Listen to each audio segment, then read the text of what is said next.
Hi, this is Frode, and welcome to the last part of the 5 big ideas on So Good They Can't Ignore You. In part 1 and part 2, I delivered the ideas Choose Your Mindset, Career Capital, and When Passion Fails. So if you haven't watched those videos, I encourage you to first go watch them, but it's not completely necessary. I believe you will also find these ideas interesting by themselves. The 4th big idea is deliberate practice. Do you want to master something? How many hours of practice do you think it takes to master a field? 1,000 hours? 2,000 hours? 5,000 hours?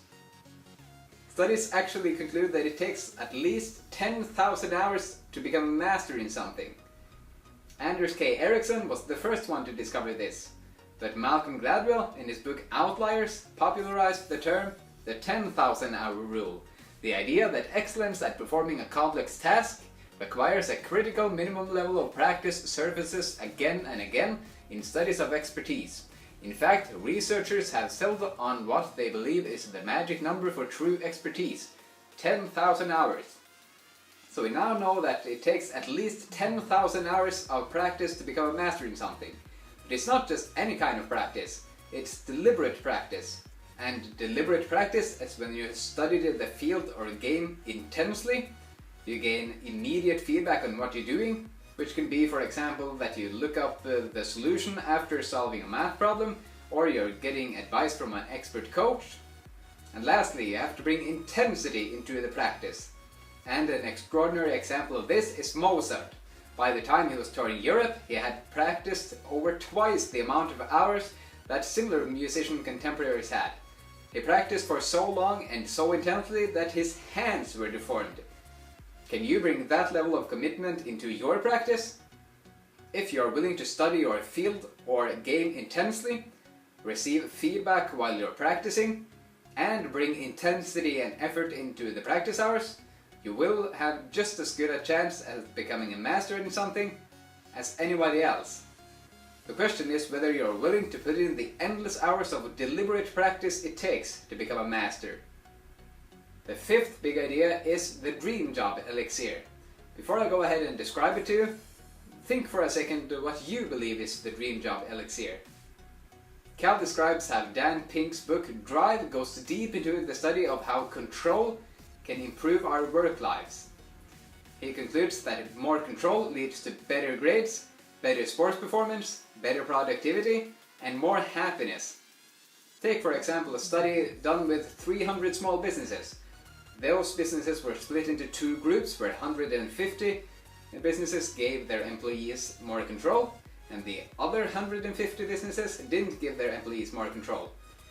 The study concluded that the 150 businesses that gave their employees more control grew 4 times faster than the business that didn't give their employees more control. Isn't that amazing? As Cal says, giving people more control over what they do and how they do it increases their happiness, engagement, and sense of fulfillment. So the main trait you will be looking for in a job you love is often control.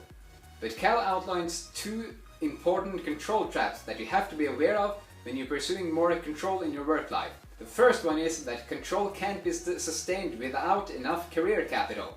And the second one is that when you actually have enough career capital, your current employer will do everything it can to keep you, because you have improved your skills and therefore improved your value to the company.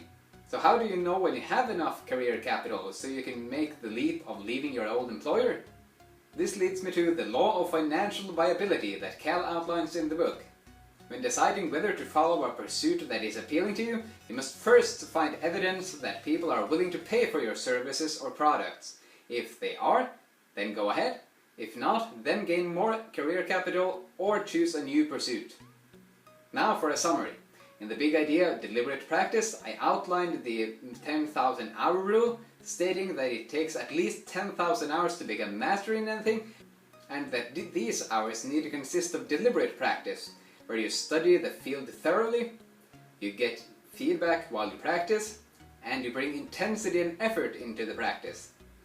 And lastly, in the big idea, the Dream-Job Elixir, I showed you how control is the main trait you want to attain to get work you love, by making sure that people are willing to pay for your services so you can make the leap of leaving your old employer. There's a lot of interesting content I didn't choose for this video, so I strongly encourage you to read the book yourself. If you have any comments or questions, you must definitely write them down below. Also, if you want more details on the ideas, you can check out my blog post. And if you want to get new videos every week with 5 big ideas from books that help us actualize our potential, you can click this fine red subscribe button right here.